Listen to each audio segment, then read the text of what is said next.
बक्सर की उस धरती से आता हूं जहां भगवान राम को ज्ञान प्राप्त हुआ था। सरकार छात्रों को छात्रवृत्ति देने की बजाय ऋण लेने के लिए मजबूर कर रही है। भगवान राम के ज्ञान भूमि पर उनके गुरु विश्वामित्र के नाम पर एक केंद्रीय विश्वविद्यालय स्थापना करे केंद्र सरकार, तो हमारे पास केवल 55,000 करोड़ बचता है, जो अन्य देशों की तुलना में कुछ भी नहीं। ऐसी कटौती को स्थापित सार्वजनिक संस्थानों को कमजोर करने की रणनीति के रूप में देखा जा सकता है और गरीब लोग जो पढ़ना चाहते हैं उनको उच्च शिक्षा हासिल नहीं हो पाएगा। पिछले 10 वर्षों में देखा जा रहा है कि लगातार शिक्षा में निवेश कम किया जा रहा है, जैसे कुपोषण, अपर्याप्त बुनियादी ढांचा और डिजिटल विभाजन। इस बजट में कहीं भी इसकी चिंता नहीं की गई है। आज सरकारों के विश्वविद्यालयों में 10% मात्र बजट जा रहा है, जहां पर 90% छात्र शिक्षा ग्रहण करते हैं। यह स्थिति बेहद दुखदपूर्ण है।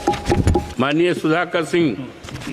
माननीय अध्यक्ष महोदय जी, मैं आज शिक्षा के क्षेत्र में संघीय बजट 2024-25 के बारे में अपनी ओर से और देश के नागरिकों की चिंताओं को साझा करने के लिए खड़ा हुआ हूं।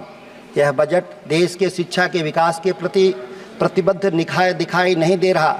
कई महत्वपूर्ण क्षेत्रों में अनुमान से कम निवेश होने से हमारी शिक्षा प्रणाली की नींव को खतरे में डाल दिया है। गुणवत्तापूर्ण शिक्षा किसी भी प्रगतिशील समाज की नींव है। यह व्यक्तियों को सशक्त बनाता है, नवाचार को बढ़ावा देती है और देश के आर्थिक विकास को प्रेरित करती है। तेजी से बदलते वैश्विक परिदृश्य में हमारे शिक्षा प्रणाली के द्वारा छात्रों को प्रतिस्पर्धा करने और फलने फूलने की आवश्यक कौशल और ज्ञान से लैस करना चाहिए। शिक्षा में निवेश भारत को तीव्र गति से आगे ले जाएगा, मगर पिछले 10 वर्षों में देखा जा रहा है कि लगातार शिक्षा में निवेश कम किया जा रहा है और संविधान के निर्माताओं की लोक कल्याणकारी राज्य की अवधारणा को विखंडित किया जा रहा है। इस कारणवश राज्य अपने दायित्वों से पीछे हट रहा है और युवा त्राहिमाम कर रहा है। यह बजट देश के नागरिकों को बेहतर भविष्य का निर्माण नहीं कर रहा है। यह बजट आज की आवश्यकताओं को पूरा करने में अक्षम है, जैसे कुपोषण, अपर्याप्त बुनियादी ढांचा और डिजिटल विभाजन। इस बजट में कहीं भी इसकी चिंता नहीं की गई है। इस वर्ष केंद्र सरकार द्वारा आवंटित धनराशि का 90% भाग केंद्रीय विश्वविद्यालयों में जा रहा है, जहां देश के 10% से भी कम छात्र पढ़ते हैं। वहीं यूजीसी मानकों पर आधारित राज्य सरकारों के विश्वविद्यालयों में 10% मात्र बजट जा रहा है, जहां पर 90% छात्र शिक्षा ग्रहण करते हैं। यह स्थिति बेहद दुखदपूर्ण है। माननीय अध्यक्ष महोदय, शिक्षा मंत्रालय के लिए कुल आवंटित 1,20,000 करोड़ रुपए हैं। इस धनराशि के बावजूद शिक्षा की बढ़ती आवश्यकताओं और चुनौतियों को पूरा करने के लिए यह धनराशि अपर्याप्त है। 2013-14 के बजट में भारत अपनी जीडीपी का लगभग 4.77% शिक्षा पे खर्च कर रहा था और यह 6% की सिफारशी खर्च की ओर आगे बढ़ रहा था। लेकिन 2014 के बाद जो देश में नई सरकार बनी, बाद से आवंटन लगातार घट रहा है। अब यह मात्र 2.5% रह गया है, जिसमें शिक्षा उपकर भी शामिल है, जो लगभग 65,000 करोड़ है। यदि हम इसे आवंटित राशि से हटा दें तो हमारे पास केवल 55,000 करोड़ बचता है, जो अन्य देशों की तुलना में कुछ भी नहीं। लगभग 2.5% जीडीपी का वर्तमान आवंटन विश्व गुरु बनाने की महत्वाकांक्षा को साकार करने में असफल साबित होगा। अध्यक्ष महोदय, विश्वविद्यालय अनुदान आयोग यूजीसी का बजट 2023-24 में 6409 करोड़ से घटाकर 24-25 में मात्र 2,500 करोड़ हो गया, जो 61% की कमी दर्शाता है। ऐसी कटौती को स्थापित सार्वजनिक संस्थानों को कमजोर करने की रणनीति के रूप में देखा जा सकता है। हम अपने शिक्षा प्रणाली की बुनियादी संरचना को ठीक नहीं कर पाएंगे। इस तरह से कटौती अगर जारी रहा तो इस वर्ष उच्च शिक्षा के लिए आवंटन 2023-24 के संशोधित अनुमानों में 57,244 करोड़ से घटकर 2024-25 में 47,620 करोड़ हो गया, जो पिछले साल के मुकाबले 16.8% की महत्वपूर्ण कमी दर्शाता है। इस देश में सरकार चलाने वाले लोग उच्च शिक्षा के क्षेत्र में निवेश नहीं करना चाहते। माननीय अध्यक्ष महोदय, कठोर कटौती हमारे उच्च शिक्षा संस्थानों के विकास और रखरखाव की कमजोर करती है, जिससे शिक्षा और अनुसंधान की गुणवत्ता प्रभावित होगी। माननीय अध्यक्ष महोदय, स्कूली शिक्षा और साक्षरता के लिए बजट में केवल 1% की मामूली वृद्धि की गई है। बच्चों में कुपोषण और अपर्याप्त स्कूली बुनियादी ढांचे जैसे महत्वपूर्ण मुद्दों को देखते हुए मामूली वृद्धि अपर्याप्त है।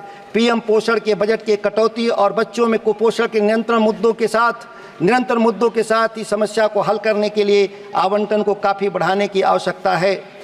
आंगनबाड़ी के लिए बजट जो बाल पोषण और प्रारंभिक शिक्षा के लिए महत्वपूर्ण है 1.5% कम कर दिया गया है। पीएम पोषण योजना पहले से ही पर्याप्त धनराशि के अभाव में संघर्ष कर रहा है।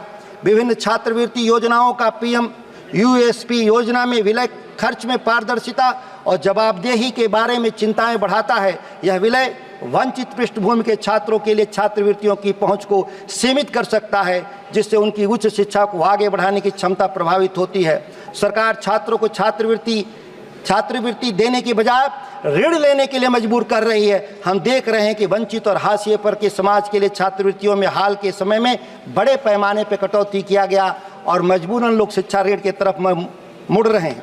सरकार यहाँ तक कि देश के प्रसिद्ध उच्च शिक्षण संस्थान जैसे दिल्ली विश्वविद्यालय और जवाहरलाल नेहरू विश्वविद्यालय को भी राष्ट्रीय शिक्षा नीति के तहत गठित हेफा से ऋण लेने पर मजबूर कर रही है और ऋण की अदायगी के लिए ये संस्थान भविष्य में फीस बढ़ाने पर मजबूर हो जाएंगे और देश में उच्च शिक्षा महंगी होती जाएगी और गरीब लोग जो पढ़ना चाहते हैं उनको उच्च शिक्षा हासिल नहीं हो पाएगा। वैश्विक बाजारों में प्रतिस्पर्धा करने और प्रतिस्पर्धात्मक बनाए रखने के लिए उच्च शिक्षा को एक महत्वपूर्ण पुनर्निर्माण की आवश्यकता है और कम से कम जीडीपी का 6% खर्च करना उच्च आवंटन प्राप्त होना चाहिए। अंतर्राष्ट्रीय उदाहरण सुझाते हैं कि शिक्षा कौशल विकास और अनुसंधान और विकास में बढ़ा हुआ निवेश समृद्ध देश बनाने में सहयोग करता है।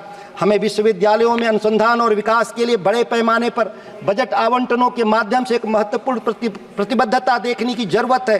भारत अनुसंधान और विकास में पिछड़ रहा है, जो केवल जीडीपी का 0.7% आवंटन, जबकि चीन 2.64, अमेरिका 3.44 और यहाँ तक कि विश्व औसत भी 2.6 से भी कम भारत खर्च कर रहा है। कृपया समाप्त कीजिए।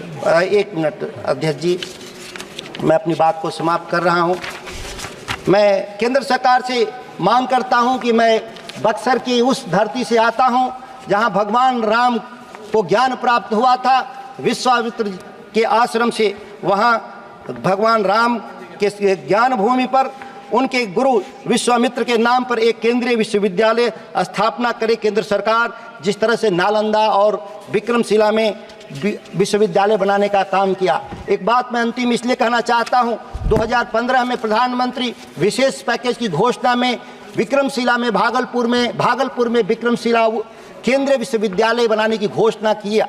2024 आज आ गया, आज तक एक भी पैसे का उसमें आवंटन नहीं होना, यह दुखद है। और जो विशेष पैकेज की जो घोषणा हुई उसमें शिक्षा में कोई भी पैसा निवेश करने का काम नहीं किया।